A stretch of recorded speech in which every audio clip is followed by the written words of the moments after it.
Ako si Elena Romanova, ang kauna-unahang babaeng general ng Ministry ng Depensa ng Russia. Ang buong buhay ko ay inilaan ko bilang isang matatag na kalasag na nangangalaga sa kapayapaan ng aking bansa. Ngunit isang araw, isang nakagugulat na video call ang dumating. Ang dalawa kong anak na babae ay nag-asawa na sa Pilipinas at may mga anak na rin.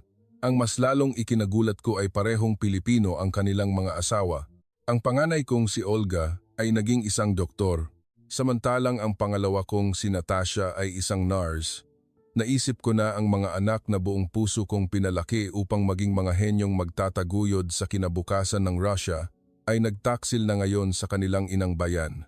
Sa unang pagkakataon sa loob ng 35 taon nang walang kapagurang paglilingkod ng walang kahit isang araw na bakasyon, nag-file ako ng isang mahabang leave. Ang destinasyon, Maynila, Pilipinas. Sumakay ako sa eroplano na may iisang layunin, iuwi ang aking mga anak pabalik sa Russia. Ngunit, ang mga nasaksihan ko sa Pilipinas ay tuluyang bumago sa takbo ng aking buhay. Sa unang araw, hinubad ko ang aking unipormeng militar at isinuot ang barot saya ng Pilipinas. Ang sandaling tawagin ako ng aking mga apo ng lola at ang gabing kaharap kong kausap ang aking manugang na dating kapitan sa hukbong sandatahan ng Pilipinas. Ang mga luha na kahit sa pinakamabagsik na larangan ng digmaan ay hindi kailanman pumatak ay biglang umagos ng walang tigil. Sa huli, ano nga ba ang tunay na lakas? Ngayon, pakinggan ninyo ang kwento ng isang babaeng general mula sa Russia na sa wakas ay natagpuan ng kasagutan para sa kanyang sarili. Lagi kong ipinagmamalaki ang dalawa kong anak. Ang panganay, si Olga, ay nagtapos bilang valedictorian sa Moscow Medical University. Ang pangalawa, si Natasha, ay isang opisyal na nurse sa isang ospital ng militar. Sila ang mga anak na mag-isa kong pinalaki matapos masawi sa digmaan ang aking asawa. Naniwala ako na sinanay ko sila upang maging mga dalubhasang mag-aangat sa kinabukasan ng Russia. Noong araw na iyon, tulad ng dati, umuwi ako mula sa isang pulong sa Ministry ng Depensa. Tumunog ang telepono sa mesa at lumitaw ang mukha ni Olga sa screen. Ngunit may kakaiba. Sa tabi ni Olga ay isang hindi pamilyar na lalaking Asyano. At pagkatapos, lumitaw din si Natasha. Sa tabi niya ay isa ring lalaking hindi ko pa nakikita. "Mama, mayroon kaming sasabihin," panimula ni Olga. "Nasa Maynila po ako. Ikinasal na ako sa isang Pilipinong doktor. Mayroon na rin kaming isang anak na babae." Sumunod agad si Natasha. "Nurse din po ako dito sa Cebu, Mama. Ang asawa ko ay dating kapitan sa hukbong sandatahan ng Pilipinas." Sa isang iglap, na blanko ang aking isipan. Ibinaba ko ang telepono sa mesa at naupo nang hindi kumikilos ng matagal. Isang pakiramdam ng pagtataksil ang bumalot sa aking dibdib. Itinuring ko itong isang kahihiyan sa inang bayan. Patuloy na nagsalita ang dalawa kong anak. Ngunit ayoko nang makarinig pa ng anuman. Pinutol ko ang tawag at napasubsob sa sofa. Iyon ang unang pagkakataon na nakaramdam ako ng kawalan ng magawa sa loob ng 35 taon ko sa serbisyo militar. Ako, na hindi mabilang na beses nang humarap sa bingit ng kamatayan sa larangan ng digmaan, ay tuluyang gumuho sa sandaling iyon. Ang aking asawa ay nasawi sa labanan sa Afghanistan at mag-isa kong pinalaki ang aming 2 anak na babae na may pagnanais na sila'y maging mga mandirigmang magtatanggol sa Russia. Mula pagkabata, matalino na si Olga. Kahit na lumaki malapit sa kampo militar, mas interesado siya sa medisina. Umaasa ako na magiging isang military doctor si Olga. Labis ang aking kagalakan nang makapasa siya sa medical school. Si Natasha naman ay masigla at aktibo, kaya't ginabayan ko siyang maging isang opisyal na nurse. Sa tuwing nakikita ko si Natasha na nagtatrabaho sa ospital ng militar, ang puso ko ay napupuno ng pagmamalaki. Pero ano ito, nag-asawa ng Pilipino? At higit pa, nanirahan sa Pilipinas at nagkaanak. Hindi ko lubos maisip. Ang pag-iwan sa Russia upang manirahan sa isang malayong bansa, ito ay malinaw na isang pagtataksil. Noong gabing iyon, hindi ako makatulog. Ang mga imahe ng aking mga anak ay paulit-ulit na bumabalik sa aking isipan. Naalala ko ang kanilang anyo noong mga bata pa sila, sinusukat ang aking uniforme sa harap ng salamin at sumasaludo. Noon, gaano ako ka-proud. Ngunit ngayon, tila gumuho ang lahat. Kinabukasan, maaga akong nagtungo sa Ministry ng Depensa. Nilapitan ko ang aking nakatataas at sa unang pagkakataon ay nagsalita. Sa loob ng 35 taon ng serbisyo, hindi ako kailanman humingi ng leave para sa personal na dahilan, ngunit iba ngayon. Sir, nais ko pong humingi ng isang mahabang bakasyon. Ang destinasyon ay Maynila, Pilipinas. Nagpakita ng pagkagulat ang aking superior, ngunit nang tingnan niya ang aking mukha, wala na siyang sinabi pa at agad na inaprubahan ito. Marahil ay may naramdaman siya mula sa aking ekspresyon. Makalipas ang isang linggo, umalis ako ng Moscow sakay ng eroplano patungong Maynila. Ang puso ko noon ay puno lamang ng iisang determinasyon. Dapat kong maibalik ang aking mga anak. Kahit sa eroplano, gumawa ako ng plano na para bang naghahanda para sa isang operasyong militar. Una, kakausapin ko si Olga. Pagkatapos ay kukumbinsihin ko si Natasha. Pagdating ko sa Ninoy Aquino International Airport, ang una kong naramdaman ay pagkamangha. Walang bakas ng mga sundalo o armadong pulis sa paliparan. Isang bagay na hindi mailarawan sa Russia. Ang mga tao ay naglalakad na may mga komportableng ekspresyon sa mukha. Kahit sa pagdaan sa immigration counter, naramdaman kong kakaiba. Ngumiti ng magiliw ang immigration officer at isinauli ang aking pasaporte. Sa Russia, kahit ang mga staff sa airport ay seryoso ang mukha, habang nakasakay sa taxi patungo sa sentro ng Maynila, nakita ko ang tanawin sa labas ng bintana na lubhang bago. Mga nagtataas ang gusali, malilinis na kalsada, ngunit ang pinaka nagpagulat sa akin ay ang tanawin ng mga babaeng naglalakad mag-isa sa kalye sa gabi. Sa Russia, iyon ay masyadong mapanganib at walang sinumang mag-iisip na gawin iyon. Ang address na ibinigay ni Olga sa akin ay isang apartment sa isang high-end na condominium. Ito ay isang marangyang gusali at magiliw akong tinuruan ng daan ng security guard. Kumakabog ang aking dibdib habang paakyat sa elevator. Ang bigat ng tungkuling kumbinsihin ang aking anak ay mas matindi pa kaysa sa saya na muli siyang makita. Pinindot ko ang doorbell at mabilis na bumukas ang pinto. Lumabas si Olga, malaki na ang kanyang ipinagbago. Sa suot niyang puting coat, isa na siyang ganap na doktor. Naisip ko kung ang buhay ba sa Pilipinas ang labis na nagpabago sa kanya. Mama, na-miss po kita. Naiiyak na niyakap ako ni Olga. Pagpasok sa bahay, isang kamangha-manghang tanawin ang sumalubong sa akin. Sa isang sulok ng sala, sa halip na mga librong Ruso, ay mga librong Filipino na maayos na nakasalansan at sa dingding ay may mga nakasabit na tradisyonal na sining ng Pilipinas. Mayroon ding mga larawan ng pamilya, kabilang ang isang larawan ni Olga na nakasuot ng barot saya. Nang mga sandaling iyon, narinig ko ang maliliit na yapak at isang batang babae ang tumakbo palabas, isang bata na mga 3 taong gulang. Lola, tawag ng bata sa wikang Filipino, saka tumakbo at yumakap sa akin. Sa isang iglap, tila nanikip ang aking dibdib. Ang apo ko, isang batang may dugong Ruso, ay tinatawag akong Lola sa wikang Filipino. Mahigpit na niyakap ng bata ang aking mga binti. Nagkaanak ka na pala. Ipinagkanulo mo ang iyong dugong Ruso, malamig kong sabi. Ngunit isang sulok sa aking puso ang nagsimula ng matunaw. Lumabas ang asawa ni Olga upang batiin ako. Siya ay isang disenteng lalaki na nasa 35 taong gulang. Ipinakilala niya ang kanyang sarili bilang si Miguel, isang surgeon sa St. Luke's Medical Center, isang magalang at mabait na tao. Mama, ikinagagalak ko po kayong makilala. Marami na pong naikwento si Olga tungkol sa inyo. Ang magalang na pag-uugali ng aking manugang ay bahagyang nagpabago sa aking pakiramdam.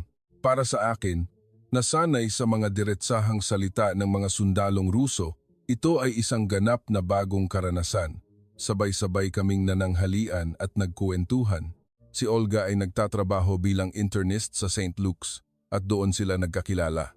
Ang simpleng kuwento ng kanilang pagliligawan, pagpapakasal at pagkakaroon ng anak ay para sa akin ay mga nakagugulat na impormasyon.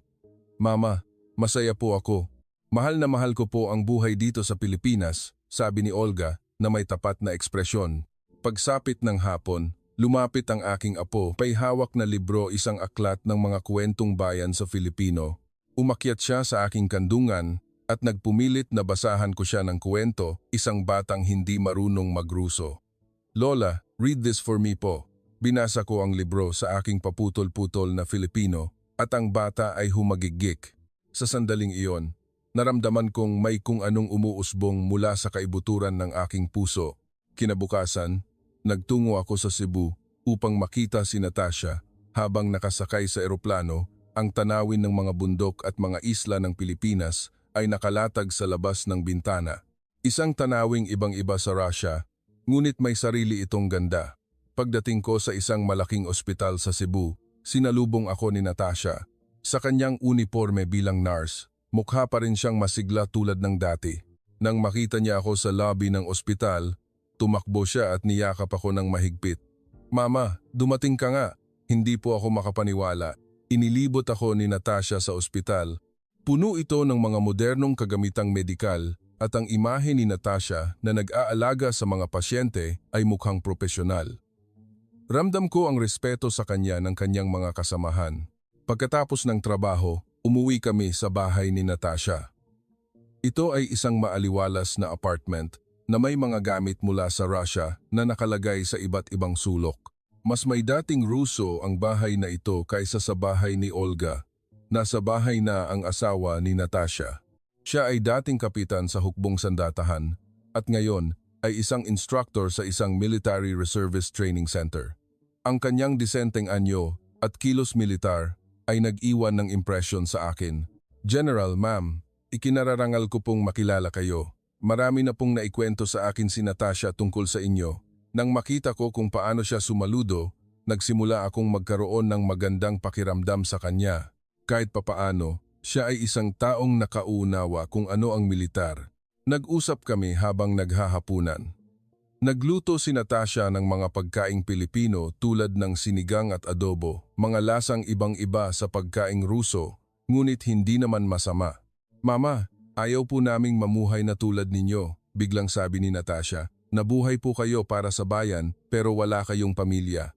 Pagkatapos mamatay ni Papa, lagi na lang kayong mag-isa at malungkot din po kami. Ang pamilya ay hindi maaaring unahin kaysa sa bansa. Mariin kong sabi, ngunit wala ng lakas ang aking boses. Noon, lumabas mula sa silid ang anak na babae ni Natasha, isang 4 na taong gulang na bata na mas masigla kaysa sa anak ni Olga. Mama, more adobo please. Naglalambing ang bata sa harap ng hapagkainan. Habang tinitingnan ang batang may dugong Ruso na humihingi ng pagkaing Pilipino, gulong-gulo ang aking isipan. Ano ang kahulugan ng Russia para sa mga batang ito? Sa pag-iisip nito, bumigat ang aking kalooban. Pagkatapos ng hapunan, nagkaroon kami ng pribadong pag-uusap ng asawa ni Natasha. Naupo kami sa sala, umiinom ng tsaa at nagsimula ng kwentuhan. General, ma'am, dati rin po akong sundalo. Naiintindihan ko po kung gaano kadakila ang mag-alay ng buhay para sa bansa, seryosong sabi ng aking manugang. Ngunit naniniwala po ako na maaari nating protektahan ang bansa habang pinoprotektahan din ang ating pamilya. Paano iyon magiging posible? Tanong ko. Nagiging instructor po ako para sa mga reservist, ipinapasa ang aking karanasan sa susunod na henerasyon.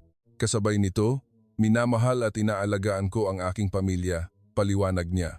Gusto po naming ipasa ang karangalan ng Russia at ang karangalan ninyo sa aming mga anak upang sa paglaki nila, malalaman nila kung gaano kadakila ang kanilang lola.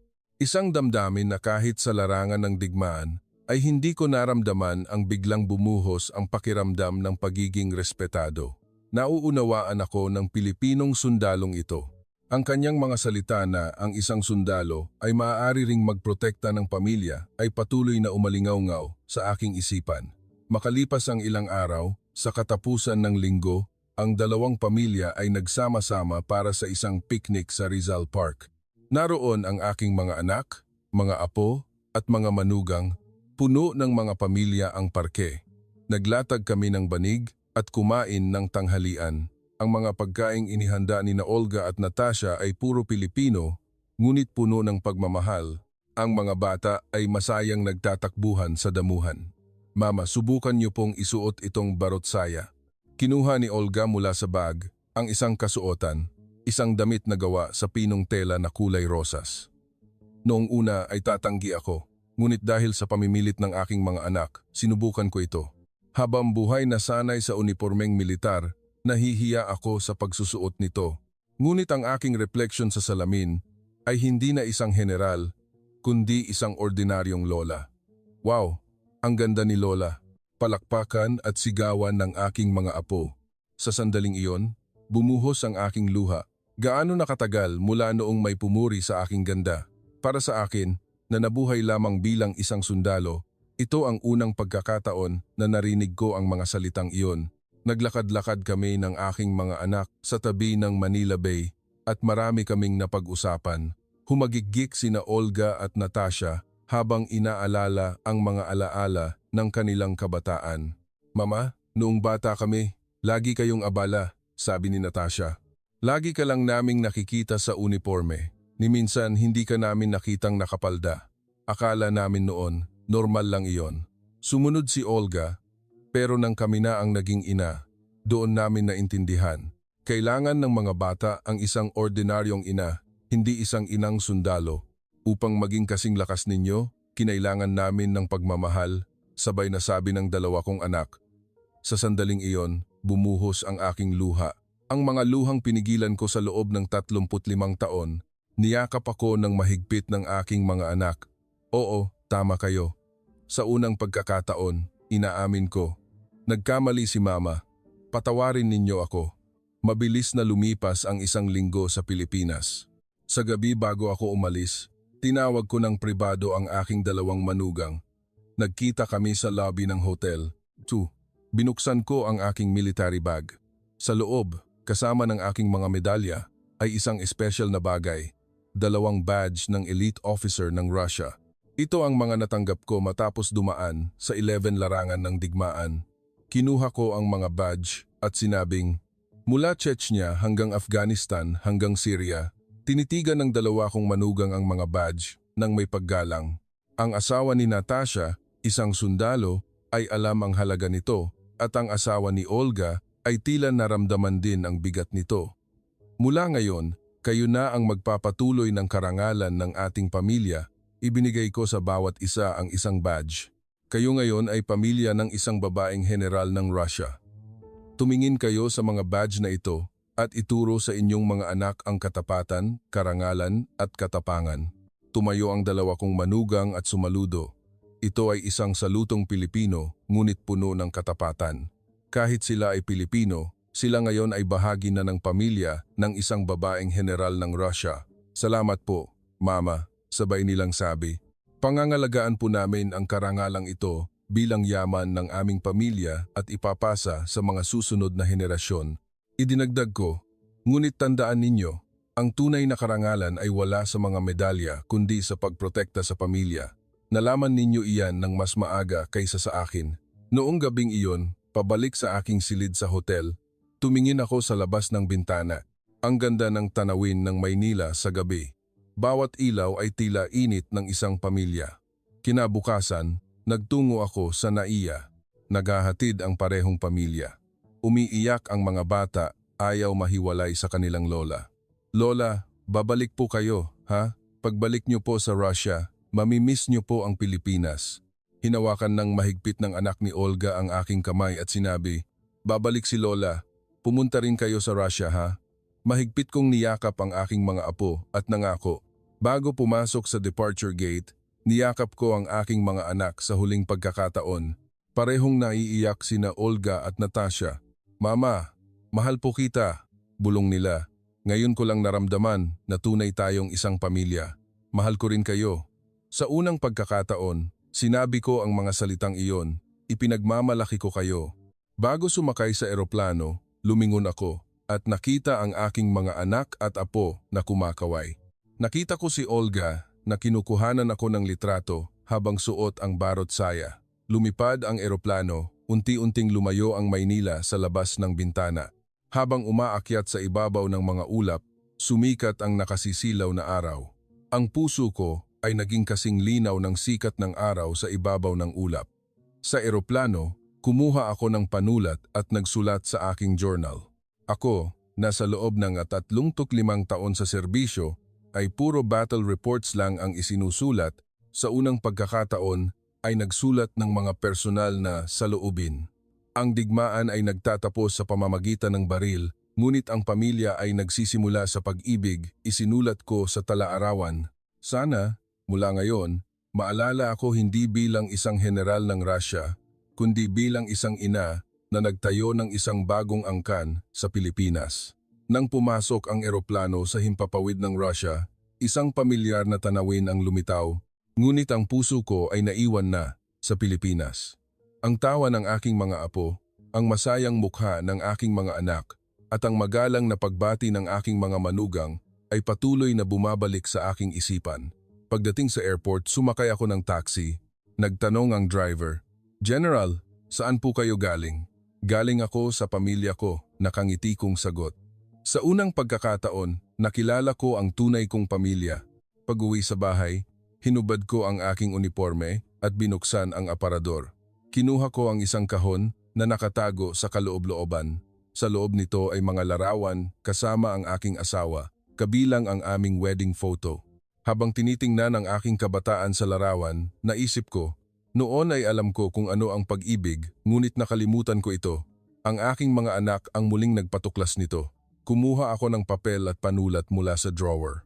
Nagsimula akong magsulat ng liham para sa aking mga anak. Para sa aking mga mahal na Olga at Natasha, may natutunan ako sa Pilipinas. Ang tunay na lakas ay hindi ang pakikipaglaban sa kaaway sa digmaan, kundi ang katapangan na protektahan ang mga taong mahal mo. Itinuro ninyo iyan sa akin. Salamat sa inyo. Habang nagsusulat, muli akong umiyak. Ngunit sa pagkakataong ito, hindi ito luha ng kalungkutan, kundi luha ng pasasalamat. Makalipas ang isang buwan, tumawag si Olga sa video. Nasa screen ang buong pamilya na magkakasama. Ang aking apo ay nakasuot ng Filipiniana. "Lola, fiesta po dito ngayon. Ito po ay isang selebrasyon sa Pilipinas." Masayang sigaw ng bata. Lumitaw din sa screen ang pamilya ni Natasha. Ang dalawang pamilya ay magkasamang nagdiriwang. Ang hapagkainan ay puno ng mga tradisyonal na pagkaing Pilipino. "Sana po nandito kayo, Mama," sabi ni Natasha na may panghihinayang. "Sa susunod na taon, siguradong magkakasama tayo, pangako ko." Ituturo ko rin sa mga apo ko ang mga tradisyon ng Russia. Ngayon, linggo-linggo na akong tumatawag sa kanila sa video. Ang aking mga apo ay natututo na rin ng kaunting Ruso. Minsan, hinihiling nilang basahan ko sila ng mga kuwentong bayan mula sa Russia at masaya ko naman itong ginagawa. Sabi ng mga kasamahan ko, nagbago na raw ako. Dati, puro misyon at operasyon ang bukang bibig ko. Ngayon, nagkukuwento na ako tungkol sa aking pamilya. Noong unay nagulat sila, pero ngayon, tila naiinggit pa sila. Kamakailan, nagkaroon ng seremonya ng paggawad ng medalya. Habang isinasabit ang medalya sa mga batang opisyal, sinabi ko, ang karangalan ng isang sundalo ay nahuhubog sa larangan ng digmaan, ngunit ang tunay na tagumpay ay nakakamit sa pamilya. Kapag pinoprotektahan natin ang mga taong mahal natin, doon tayo nagiging pinakamalakas. Nagtaka ang mga batang opisyal, ngunit ang aking mga salita ay puno ng katapatan. Dahil ako, na dating tinaguri ang Iron Lady sa loob ng 35 taon, ay isa ng taong nakauunawa sa lakas ng pag-ibig. Hindi pa katagalan, nagbalita ng magandang balita si Natasha. Buntis siya sa kanyang pangalawang anak. Sa pagkakataong ito, isang lalaki. "Mama, pwede po bang pangalang Russo ang ipangalan namin sa kanya?" tanong ni Natasha. "Siyempre naman, dapat nating ipagpatuloy ang tradisyon ng Russia," masaya kong sagot. Nagbalita rin si Olga na na-promote siya sa ospital. Naging department head siya sa murang edad. Ipinagmamalaki ko na kinikilala ang talento ng aking anak kahit sa Pilipinas. Bago matulog gabi-gabi, tinititigan ko ang larawan ng aming pamilya na nakalagay sa aking mesa. Ang larawan ko na suot ang barotsaya kasama silang lahat. Sa tuwing ginagawa ko ito, napagtatanto ko kung gaano kalaki ang ipinagbago ng aking buhay sa loob lamang ng isang linggo sa Pilipinas. Kahit sa pakikipag-usap at pag-inom ng tsaa sa mga kasamahan ko, iba na. Dati, laging tensyonado ang paligid, pero ngayon, nakakatawa na kami ng malaya. General Romanova, malaki po ang ipinagbago ninyo, sabi ng isang kasamahan. Mukha po kayong bumata. Ganyan talaga kapag may pamilya, natatawa kong sagot. Ang pagbabago sa akin ay nakaapekto rin sa buong unit. Naging mas malumanay ang pakikitungo ko sa aking mga nasasakupan at ang mga batang babaeng sundalo ay nagsimulang lumapit sa akin para humingi ng payo. General, ma'am, gusto ko rin pong mag-asawa pero hindi ko po alam kung kaya kong pagsabayin ang serbisyo at pamilya, tanong ng isang babaeng kapitan. Siyempre kaya mo, mariin kong sabi. Ang pag-ibig ay hindi nagpapahina sa atin. Ito ang nagpapalakas sa atin. Pinatunayan iyan ng aking mga anak. Ngayon, pinaplano ko na ang aking susunod na bakasyon. Sa pagkakataong ito, balak kong humingi ng mas mahabang leave. Gusto kong mapanood ang school performance ng aking mga apo at gusto ko ring makasama si Natasha sa kanyang panganganak. Sa drawer ng aking mesa ay may isang aklat sa pag-aaral ng Filipino. Araw-araw, nag-aaral ako ng kaunti dahil gusto kong mas marami kaming mapag-usapan ng aking mga apo sa susunod kong pagpunta. Noong nakaraang linggo, pumunta pa ako sa isang restaurant ng Pilipino, isang bagong bukas sa Moscow. Umorder ako ng isang mangkok ng sinigang at inalala ang mga sandali sa Pilipinas. Lumapit ang may-ari ng restaurant at nagtanong, Ruso po kayo pero alam ninyo ang pagkain ng Pilipino? Oo, dahil ang pamilya ko ay nasa Pilipinas. Buong pagmamalaki kong sagot. Isinabit ko sa aking opisina ang iginuhit ng aking apo. Isang larawan ni Lola. Ngunit ang imahe ko ay nakasuot ng barot saya, hindi uniforme. Sa ilalim ng larawan ay isinulat niya sa Filipino, Mahal kita, Lola. Minsan, kapag naririnig ko ang ugong ng mga fighter jet sa kalangitan, bumabalik ang mga alaala. Ngunit ngayon, ang tunog na iyon ay hindi na nagdudulot ng pananabik. Sa halip, inaasam ko nang marinig ang tawa ng aking mga apo. Ilang araw na ang nakalipas, nakatanggap ako ng isang sulat mula sa asawa ni Natasha. Isang sulat kamay sa Filipino, maayos ang pagkakasulat na isinalin ni Olga at ipinadala sa akin. Mahal na mama, araw-araw po naming tinitingnan ang badge na ibinigay ninyo at nararamdaman ang bigat ng karangalan. Lagi ko pong ikinukwento sa aming mga anak ang tungkol sa kanilang lola, ang kauna-unahang babaeng general ng Russia at isang dakilang taong marunong magmahal.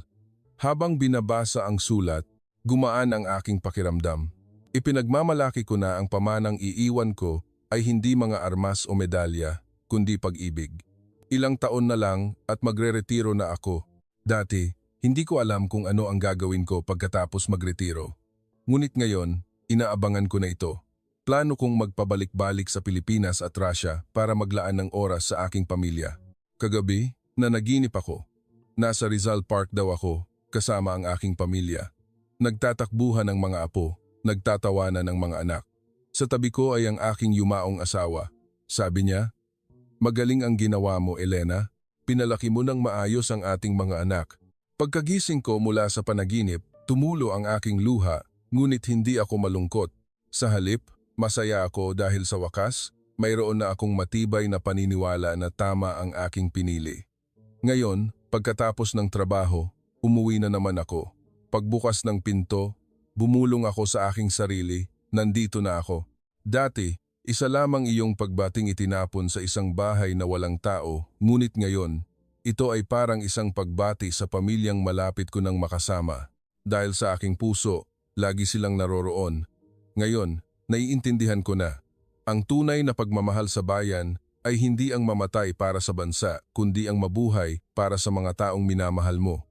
Ang landas na pinili ng aking mga anak ay lubos na tama. Sa hinaharap, mananatili akong isang general ng Russia. Ngunit higit pa roon, nais kong maalala bilang isang ina, isang lola ng isang pamilyang Pilipino, dahil iyon ang pinakamataas na medalya sa aking buhay.